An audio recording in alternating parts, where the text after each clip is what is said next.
네, 어제 이재명 대통령과 민주당 김병기 원내대표단 간 만찬이 있었습니다. 마침 11개 부처 인선이 있었고요. 어떤 대화가 오갔는지 궁금하고요. 또 민주당은 당대표와 지도부 뽑는 8월 2일 전당대회에 박찬대 원내대표가 출사표 던졌습니다. 이제부터는 이재명의 곁을 지켜줘야 한다고 마음 먹었다고 하면서 출사표를 던졌습니다. 지난번 정청래 의원도 출마 선언하면서 이재명 대통령과 한 몸처럼 행동하겠다. 이재명이 정청래고 정청래가 이재명이다라고 언급한 바가 있습니다. 민주당 전당대회 본격화하는 모습입니다. 오늘 국회에서는 김민석 국무총리 후보자 인사청문회도 있죠. 관련 이슈 물어보겠습니다. 더불어민주당 원내 운영수석 부대표 문진석 의원 연결돼 있습니다. 문 의원님 나와 계시죠? 네, 안녕하세요. 문진석 의원입니다. 네, 문 의원님. 네. 어제 이재명 대표 만찬 초청했어요. 갔다 오셨죠? 네, 다녀왔습니다. 네, 어제 저희는 이제 사진으로 좀 봤는데 어제 11개 부처 장관 후보자 인선이 있었잖아요. 거기에 대한 또 언급이 좀 있었나요? 많은 언급은 없었고요. 네. 농림부 장관에 대한 언급 잠깐 있었습니다. 뭐라고 하셨나요? 네, 일부 우려가 있다고 이렇게 말씀을 드렸고, 예. 대통령께서는 탕평 인사로 이렇게 봐줘야 된다 이렇게 말씀하셨습니다. 그래요. 예, 탕평 인사로 봐줘야 한다. 예. 네. 우리끼리만 하는 것은 국민들이 그렇게 크게 좋게 보지 않을 것이다 이런 말씀도 하셨고요. 그랬군요. 예. 세대별, 성별, 전문성 다 고려했다. 그리고 진보 보수 다 아우르는 인선이었다라는 게 대통령실의 설명이었고요. 네, 맞습니다. 예. 자, 그리고 혹시 당대표 경선 관련한 언급도 있었나요? 당대표 경선과 관련된 일체 언급이 없으셨고요. 일체 언급이 없었어요? 네. 원내대표단 새로 꾸리는 것에 대해서 축하하고 앞으로 더 열심히 당과 국민을 위해서 열심히 일해줬으면 좋겠다 이런 격려의 말씀을 주셨습니다. 네, 알겠습니다. 저 박찬대 원내대표 어제 출마 선언했잖아요. 네. 예, 이제부터 박찬대가 이재명의 곁을 지켜줘야 한다라고 마음먹었다라는 언급을 했어요. 어떤 뜻일까요? 네, 맞습니다. 우리 이재명 정부 성공을 위해서는 원내 지도부도 열심히 해야 되지만 당 지도부도 또 열심히 또 이렇게 해야 되거든요. 그래서 당대표 체제에서 뒷받침하는 역할을 그동안 또 박찬대 원내대표가 열심히 했지만 이제는 당대표가 돼서 당 전체를 이재명 정부 성공 또 국민을 위한 민주당 능력 있는 민주당 이런 민주당을 만들기 위해서 출마했다 이렇게 봅니다. 그래요. 또 다른 도전자 정청래 의원 있잖아요. 네. 당내에서는 뭐 수박 논쟁도 있었던 것 같고요. 경쟁 과열에 대한 우려의 목소리는 없나요?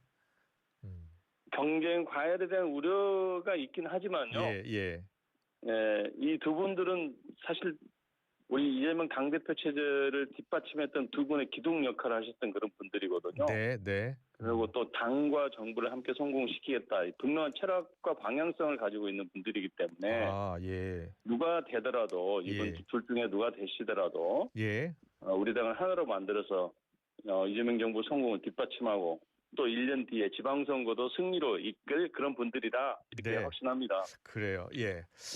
이번 전당대회에서 선의의 경쟁이 좀 펼쳐지길 기대하고요.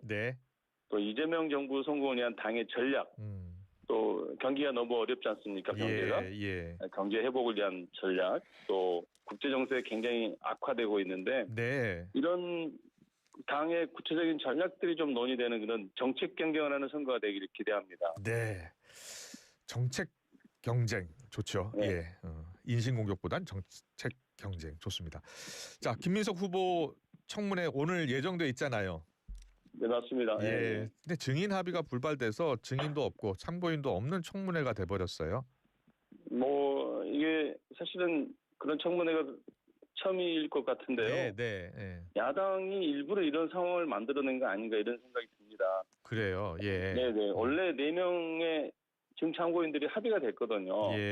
근데 야당이 계속해서 증인들을 추가로 이렇게 합의할 것을 요구하고 그 합의가 받아들이지 않자 그냥 합의 자체를 무산시켜버린 거거든요. 그 4명이 누굽니까? 4명이 합의를 봤었다는 게?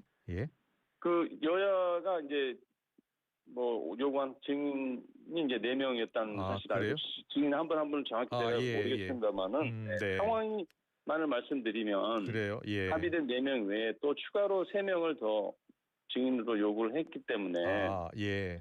우리 여당에서는 받아들일 수 없다라는 입장이었고 예. 야당도 계속 요구했지만 다시 추가 협의를 하기로 했는데 그 시간을 넘겨버린 거죠. 그래요. 예. 그래서 이게 어떻게 보면 이제 국민들 입장에서 보면 중참고인 없는 그런 청문회가 된 것이 좀 문제가 있다 이렇게 보실 수도 있겠지만 일부러 이렇게 총리 인사청문회를 통해서 야당은 정치적 공세를 강화하기 위한 하나의 전략이 아닌가 이런 생각이 들고요. 네. 이 청문회 무산시키려고 지금 계속 연기를 피우고 있거든요, 야당이. 그래요? 예.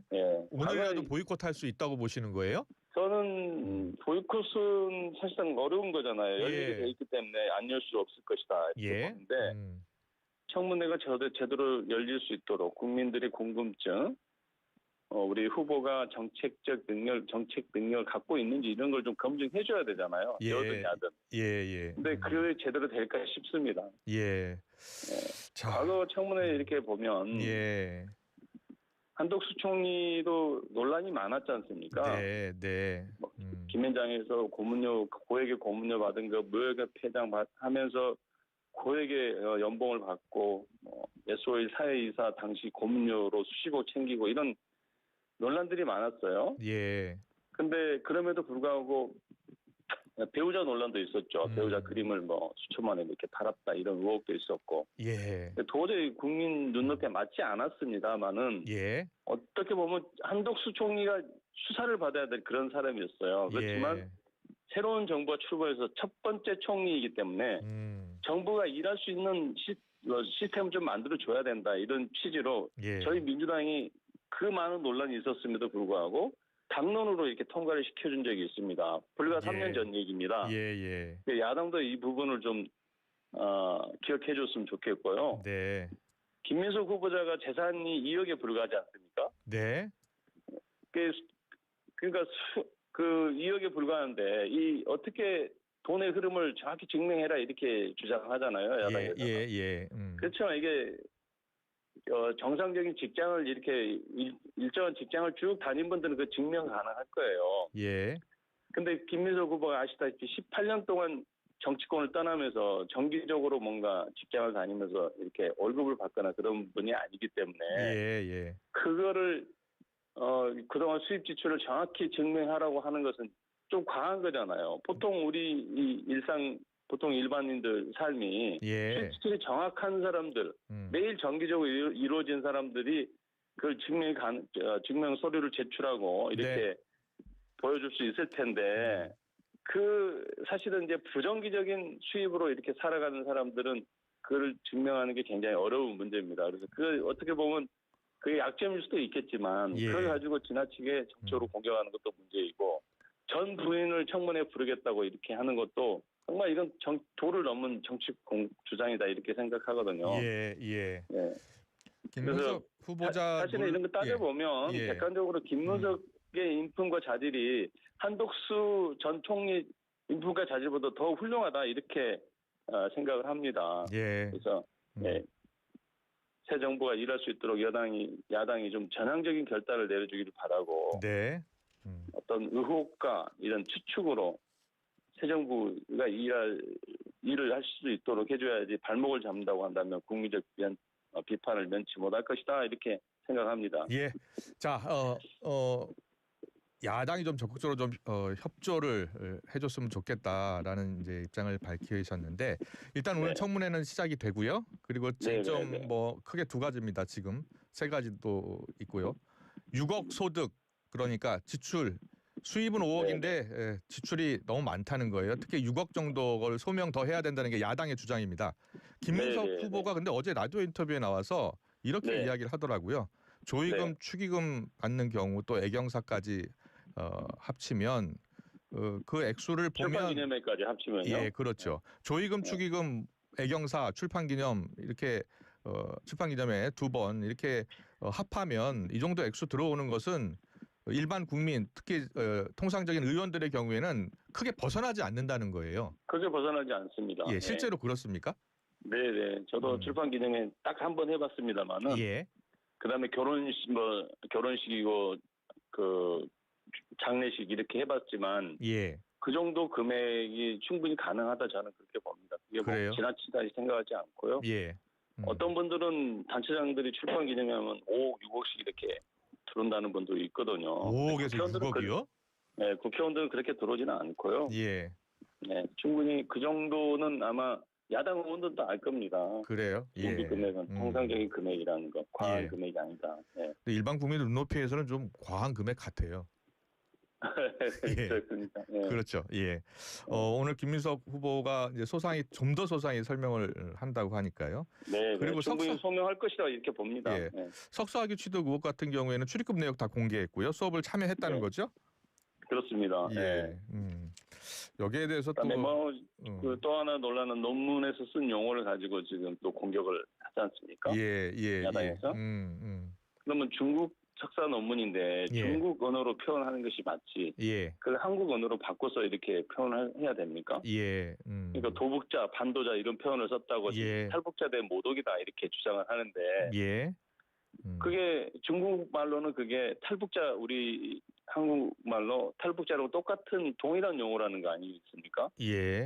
근데 이거를 또 주장을 합니다. 그래서 이건 뭐 정말 좀 이해가 되지 않고요.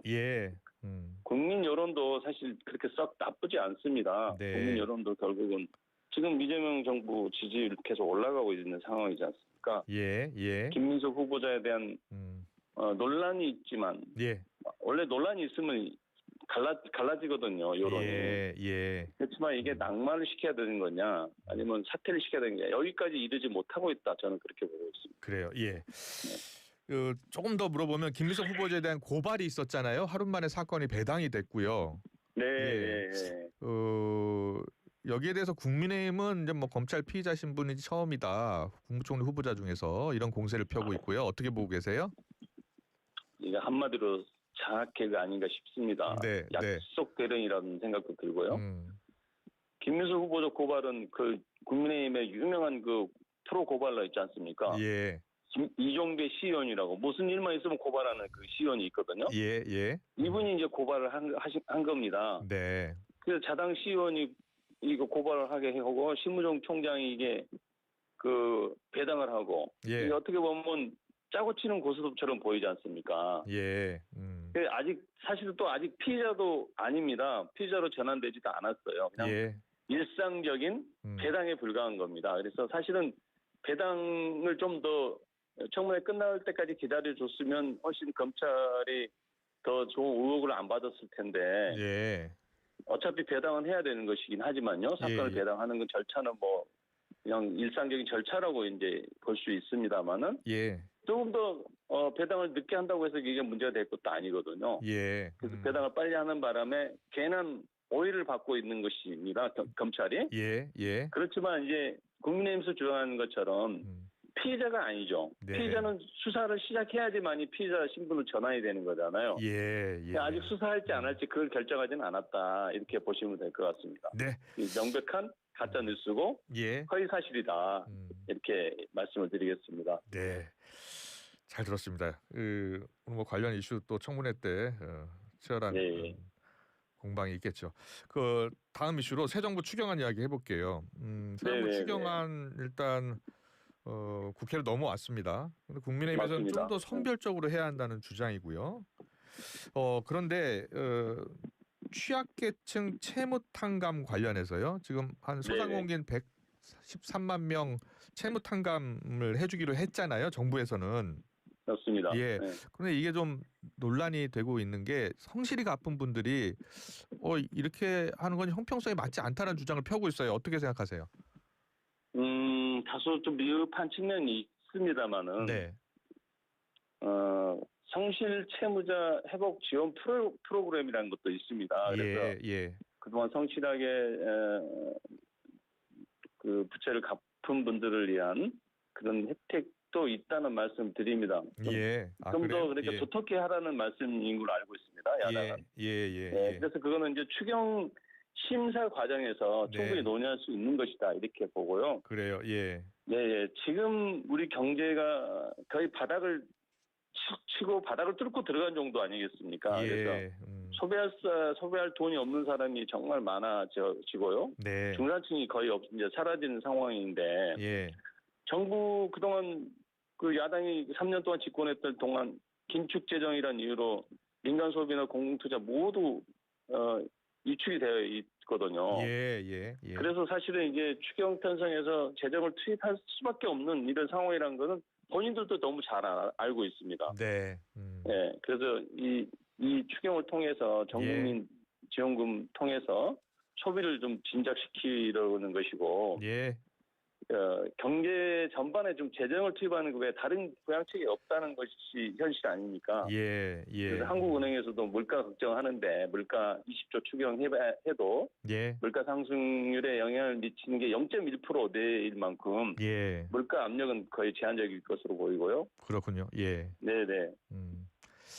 알겠습니다. 잘 들었고요. 어제 인선 가운데 해수부 장관으로 전재수 의원이 이제 후보자로 지명이 됐잖아요. 예, 네. 부산 지역구인데 이재명 대통령이 대선 공약이 해양수산부 부산 이전이잖아요. 맞습니다. 예. 근데 의원님이 지금 충남 천안시 갑이 지역구시잖아요. 네, 맞습니다. 예. 어떻게 생각하세요? 예, 부산 이전이요? 예. 정부나 공공기관 이전은 좀 더 대승적 차원에서 봐야 된다. 저는 그렇게 생각합니다. 그래요. 해수부가 부산으로 이전하는 것은 정부 조직의 효율적 운영, 효율적 운영과 지방 균형 발전 이런 측면에서 아마 결정하신 걸로 알고 있는데요. 그래요. 예. 네, 사실은 우리 지방이 서울 수도권 중심의 대한민국이 수도권 중심의 나라가 되면서 부산이든 대구든 우리 충남이든 어느 지방도 쉬운 곳이 한 군데도 없습니다. 예. 그래서 이 하나하나 이제 지방 균형 발전 정책을 펼쳐 나갈 텐데요. 네. 이거를 지역주의라는 관점에서 보게 되면 지역 균형 발전이라는 큰 대의 명분이 사라지게 되잖아요. 예. 그래서 이거는 지역주의, 우리 지역 이런 관점으로 보실 일은 아니다. 저는 그렇게 생각합니다. 네, 잘 들었습니다. 어제 발표된 장관 인선에 대해서 눈에 띄었던 후보자 누가 있었습니까 혹시? 노동부 장관과 농림부 장관이 그래요. 눈에 가장 띄었다 이렇게 생각합니다. 그래요. 예. 진보와 보수에서 이렇게 대표하는 그런 두 장관, 대통령의 실용적 철학 이런 것이 반영된 인사가 아닌가 이렇게 생각합니다. 그래요. 노동부 장관 농민단체에서는 물론 그동안 우리 농림부 장관 후보자 송미령 후보자가 농민단체를 가슴을 많이 아프게 했거든요. 그래서 농민단체에서는 반발이 아주 강하게 지금 나오고 있는 상황이라는 건 알고 있습니다만은 이거는 후보자가 농민단체를 좀 만나서 과거에 자기가 가슴 아프게 했던 것들을 좀 사과하고 진정으로 앞으로 농정 정책을 펼쳐 나가겠습니다. 이렇게 하면 설득이 되지 않을까 이렇게 생각합니다. 그래요. 예. 이 양곡법 반대했었던 장관이잖아요. 송미령 장관이요. 맞습니다. 예. 그래서 어제 그 만찬 때도 언급이 있었다고 전해졌어요. 예. 네네.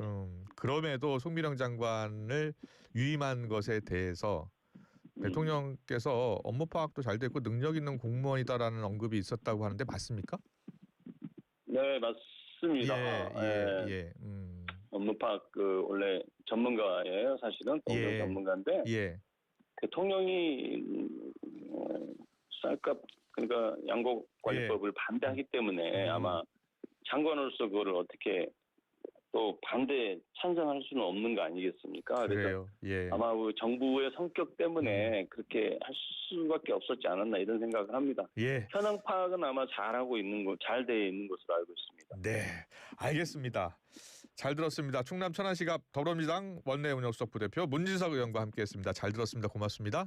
네, 감사합니다. 네. 여론조사 개요요. 리얼미터가 에너지경제신문 의뢰로 지난 16일부터 20일까지 무선 자동 응답 방식으로 조사한 결과였는데 이재명 대통령 국정수행 지지도에 대해서 자람 59.3%로 전주에 비해서 0.7%포인트 올랐습니다. 자세한 내용은 중앙선관위 여론조사심의위원회 홈페이지를 참조하시면 됩니다. 크리네어 테크. 크리네어 테크 집중기. 주물 작업, 연마 작업, 페인트 작업. 분진가스, 냄새, 연기 작업장 분진. 이 세상에 못 없애는 분진이 어딨어. 크리네어 테크 기술력이 끝내줍니다. 크리네어 테크. 크리네어 테크 집중기. 춤과 노래를 즐기는 장수마을 가고시마의 100세 어르신들. 건강 비법은 흑초. 100세 시대. 골골백세냐 생생백세냐는 지금 결정됩니다. 늦기 전에 샘표 흑